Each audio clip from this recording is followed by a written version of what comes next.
السلام علیکم۔ آج منگل ہے، مئی کی 12 تاریخ۔ میں ہوں خالد حمید، خبروں کے ایک بلیٹن کے ساتھ۔ امریکہ اور ایران کے درمیان کشیدگی میں مزید اضافہ دیکھنے میں آ رہا ہے۔ ایرانی حکام نے واضح کیا ہے کہ اگر کسی قسم کی جارحیت کی گئی تو تہران بھرپور جواب دینے کے لیے تیار ہے۔ یہ بیان امریکی صدر ڈونلڈ ٹرمپ کی جانب سے ایران کی تازہ امن تجویز کو مسترد کرنے کے بعد سامنے آیا، جسے انہوں نے احمقانہ اور ناقابل قبول قرار دیا تھا۔ ایران کے پارلیمانی اسپیکر محمد باقر قالیباف نے خبردار کیا کہ کسی بھی حملے کی صورت میں ایرانی افواج سخت رد عمل دیں گی اور امریکہ اس جواب سے حیران رہ جائے گا۔ دوسری جانب ایرانی حکومت کا کہنا ہے کہ اگرچہ ملک کے دفاع کے لیے وہ مکمل طور پر تیار ہیں، تاہم اس کی اصل ترجیح پائیدار امن اور سفارتی حل ہے۔ ایرانی ترجمان فاطمہ مہاجرانی کے مطابق ایران نے دنیا کی بڑی فوجی طاقت کے خلاف طویل کشیدگی کا سامنا کیا ہے، لیکن اس کے باوجود مذاکرات کے دروازے بند نہیں کیے گئے۔ ان کا کہنا تھا کہ ایران عزت، حکمت اور مفاد کے اصولوں کے تحت سفارتی عمل جاری رکھنا چاہتا ہے۔ ادھر ایران کی وزارت خارجہ کے ترجمان اسماعیل باقائی نے الزام عائد کیا کہ امریکہ جنگ بندی کے لیے غیر معقول مطالبات پیش کر رہا ہے، جس سے صورتحال مزید پیچیدہ ہو رہی ہے۔ علاقائی سطح پر بھی تناؤ برقرار ہے۔ یورپی یونین نے مقبوضہ مغربی کناری میں فلسطینیوں کے خلاف تشدد کے الزام میں اسرائیلی آبادکاروں پر نئی پابندیاں عائد کرنے کا فیصلہ کیا ہے، جبکہ اسرائیلی وزیر اعظم بنجامن نیتن یاہو نے اس اقدام کو غیر مؤثر قرار دیا ہے۔ دوسری جانب غزہ میں جاری اسرائیلی کارروائیوں میں ہلاکتوں کی تعداد 72,740 تک پہنچ گئی ہے، جبکہ لبنان میں 2 مارچ سے اب تک اسرائیلی حملوں کے نتیجے میں 2,869 افراد جان سے ہاتھ دھو بیٹھے ہیں۔ لبنان میں جنگ بندی کے باوجود اسرائیلی حملوں کا سلسلہ جاری ہے، جس کے باعث خطے میں کشیدگی کم ہونے کے بجائے مزید بڑھتی دکھائی دے رہی ہے۔ لبنان کی وزارت صحت کے مطابق 17 اپریل کو جنگ بندی نافذ ہونے کے بعد سے اب تک اسرائیلی فضائی حملوں اور گولہ باری میں کم از کم 380 افراد جان کی بازی ہار چکے ہیں۔ اگرچہ اسرائیل اور لبنان نے امریکی صدر ڈونلڈ ٹرمپ کی جانب سے اعلان کردہ ابتدائی 10 روزہ جنگ بندی پر اتفاق کیا تھا، جسے بعد میں 1 ماہ تک توسیع دی گئی تھی، لیکن جنوبی لبنان میں جھڑپیں بدستور جاری ہیں۔ اسرائیلی فوج روزانہ فضائی حملے کر رہی ہے، جبکہ حزب اللہ بھی جوابی کارروائیاں کر رہی ہے۔ لبنان کی قومی خبر رساں ایجنسی کے مطابق جنوبی شہر سوار کے علاقے حمادیہ میں ایک موٹر سائیکل پر اسرائیلی حملے میں ایک شامی شہری جاں بحق ہو گیا، جبکہ اس کی اہلیہ زخمی ہو گئیں۔ اسی طرح جنوبی علاقے نباتیہ کے شہر جیبشت پر مسلسل 4 فضائی حملے کیے گئے، جن کے بعد توپ خانے سے بھی گولہ باری کی گئی۔ اطلاعات کے مطابق ایک مسجد کے اطراف کا علاقہ بھی نشانہ بنایا گیا۔ اس سے قبل ضلع سور کے اسرائیلی جنگی طیاروں کے حملے میں کم از کم 6 افراد جاں بحق اور 7 زخمی ہو گئے۔ 2 مارچ کے بعد سے لبنان میں اسرائیلی کارروائیوں کے نتیجے میں 2,869 سے زائد افراد جاں بحق، 8,703 زخمی، جبکہ 16 لاکھ سے زیادہ شہری بے گھر ہو چکے ہیں، جو ملک کی آبادی کا تقریباً 5واں حصہ بنتا ہے۔ دوسری جانب سفارتی اور عسکری سرگرمیاں بھی تیز ہو گئی ہیں۔ اقوام متحدہ میں امریکی سفیر مائک والٹز نے انکشاف کیا ہے کہ اسرائیل نے متحدہ عرب امارات کو ایرانی حملوں سے دفاع کے لیے آئرن ڈوم بیٹریاں اور فوجی اہلکار فراہم کیے ہیں۔ اسرائیل میں امریکی سفیر مائک ہکبی نے بھی اس کی تصدیق کرتے ہوئے بتایا کہ اسرائیل اور امارات کے درمیان دفاعی تعاون مزید مضبوط ہو رہا ہے۔ ہکبی نے اس موقع پر ابراہم ایکارڈز کا حوالہ دیتے ہوئے امید ظاہر کی کہ مزید مشرق وسطیٰ کے ممالک بھی اسرائیل کے ساتھ تعلقات معمول پر لانے کے معاہدے میں شامل ہوں گے۔ ترکی کے وزیر خارجہ حاقان فیدان نے ایران کے خلاف امریکہ اور اسرائیل کے تنازع کے خاتمے کے لیے پاکستان کی ثالثی کوششوں کی حمایت کا اعادہ کیا ہے۔ ان کا کہنا ہے کہ آبنائے ہرمز میں کشیدگی کے عالمی معیشت پر سنگین اثرات مرتب ہو سکتے ہیں، اس لیے فوری سفارتی حل ناگزیر ہے۔ انہوں نے غزہ اور لبنان میں اسرائیلی کارروائیوں کو توسیع پسندانہ پالیسی قرار دیتے ہوئے شہری ہلاکتوں پر تشویش کا اظہار کیا۔ اسی دوران قطر کے وزیر اعظم محمد بن عبد الرحمن الثانی نے کہا کہ دوحہ خطے میں امن کے قیام کے لیے خلیجی ممالک سے مسلسل رابطے میں ہے اور ایران کے ساتھ مسائل کا حل سفارتکاری کے ذریعے نکالنے کی کوشش جاری رہے گی۔ انہوں نے یہ بھی کہا کہ امریکہ، اسرائیل اور ایران کے درمیان کشیدگی کم کرنے کے لیے بیک ڈور مذاکرات جاری رہنے چاہئیں۔ مقبوضہ مغربی کنارے میں بھی صورتحال کشیدہ رہی، جہاں اسرائیلی فوج نے قلندیہ مہاجر کیمپ پر چھاپے کے دوران ایک فلسطینی کو شہید کر دیا۔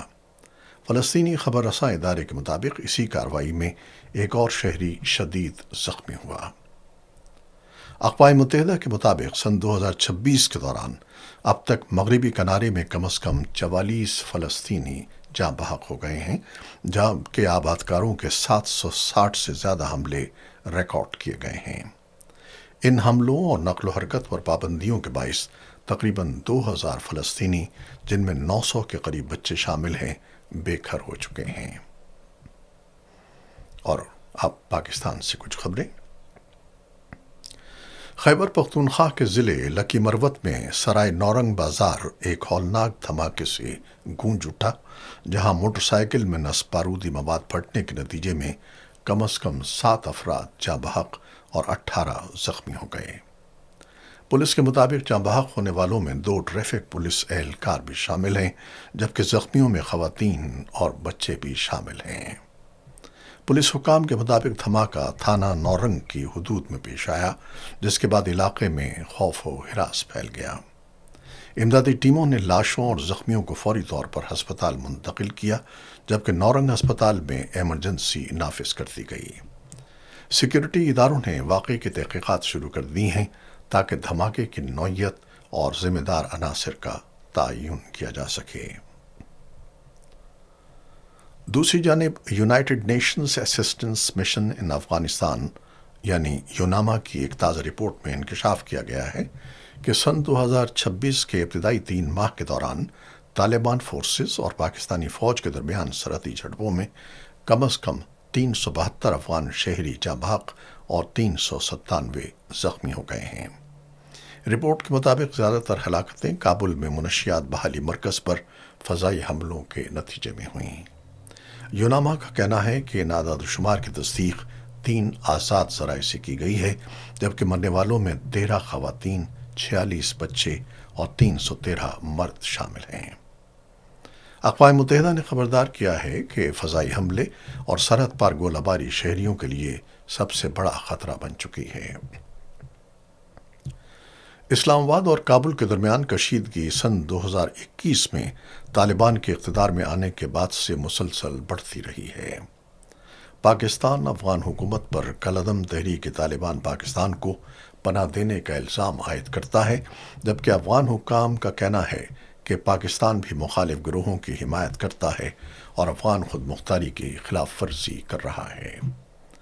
رپورٹ میں ایک افسوسناک واقعے کا بھی ذکر کیا گیا، جس میں نورستان میں ایک غیر سرکاری تنظیم کی خاتون ملازمہ عید الفطر کے موقع پر فائرنگ کے دوران جاں بحق ہو گئیں۔ بتایا گیا ہے کہ گولی لگنے کے بعد وہ دریا میں گر گئیں اور اپنے 3 سالہ بیٹے سمیت ڈوب گئیں۔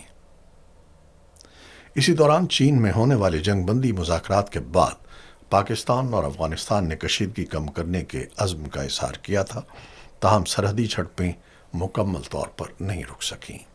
افغان حکام کے مطابق اپریل کے آخر میں صوبے کنڑ میں اسد آباد یونیورسٹی پر گولہ باری سے 7 شہری جاں بحق اور 85 زخمی ہوئے۔ برطانیہ میں سیاسی بحران شدت اختیار کر گیا ہے، جہاں وزیر اعظم کیئر سٹارمر نے استعفے کے مطالبات مسترد کرتے ہوئے واضح کیا ہے کہ وہ حکومت چلانا جاری رکھیں گے۔ مقامی انتخابات میں لیبر پارٹی کی بڑی شکست کے بعد پارٹی کے تقریباً 80 ارکان پارلیمنٹ نے ان پر مستعفی ہونے یا ٹائم لائن دینے کے لیے دباؤ ڈالا تھا۔ سیاسی دباؤ کے دوران لیبر پارٹی کی اہم رہنما جیس فلپس نے احتجاجاً استعفیٰ دے دیا۔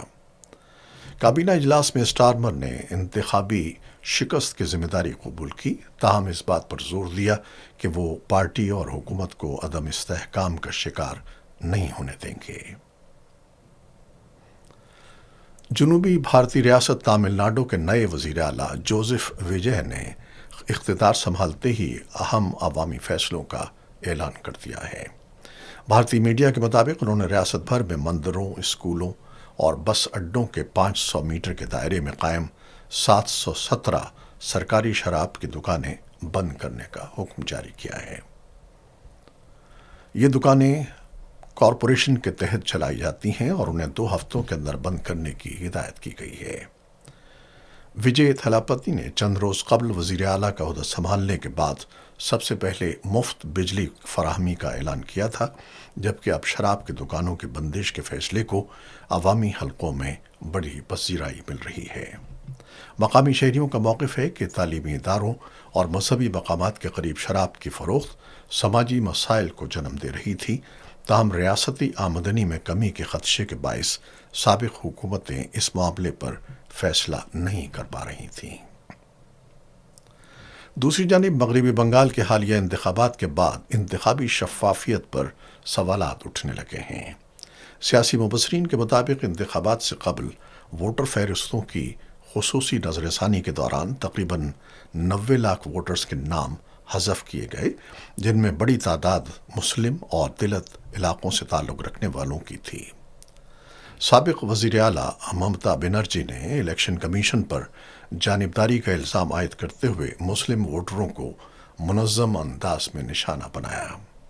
مبصرین کے مطابق انتخابی عمل کے دوران 2.5 لاکھ سے زائد مرکزی فورسز کی تعیناتی اور مسلم اکثریتی علاقوں میں سخت سیکیورٹی کے باعث خوف کی فضا پیدا ہوئی، جس سے ووٹر ٹرن آؤٹ متاثر ہوا۔ کرکٹ۔ بنگلہ دیش نیشنل کرکٹ ٹیم نے پہلے ٹیسٹ میچ میں پاکستان نیشنل کرکٹ ٹیم کو 104 رنز سے شکست دے دی۔ 268 رنز کے ہدف کے تعاقب میں پاکستانی ٹیم دوسری اننگز میں صرف 163 رنز بنا سکی۔ پاکستان کی جانب سے حسن علی اور نعمان علی نے 3 وکٹیں حاصل کیں، جبکہ شاہین آفریدی نے 2 کھلاڑیوں کو آؤٹ کیا۔ اس میچ میں نعمان علی نے ٹیسٹ کرکٹ میں اپنی 100 وکٹیں بھی مکمل کیں۔ پاکستان نے ٹاس جیت کر پہلے فیلڈنگ کا فیصلہ کیا تھا۔ بنگلہ دیش نے پہلی اننگز میں 413 رنز بنائے تھے، جبکہ پاکستان اپنی پہلی اننگز میں 386 رنز تک محدود رہا۔ یہ تھیں وہ خبریں جو یوٹیوب چینل پر ہم نے آپ کے لیے پیش کی ہیں۔ آپ ہمارے چینل کو دیکھتے ہیں، شیئر کرتے ہیں، پسند کرتے ہیں اور اپنی رائے اور کمنٹس میں اپنی پسند کا اظہار کرتے ہیں، جس کے لیے ہم آپ کے بے حد مشکور ہیں۔ اپنی ان کوششوں کو جاری رکھیے گا۔ خالد حمید کو اب اجازت دیجیے گا۔ اللہ حافظ۔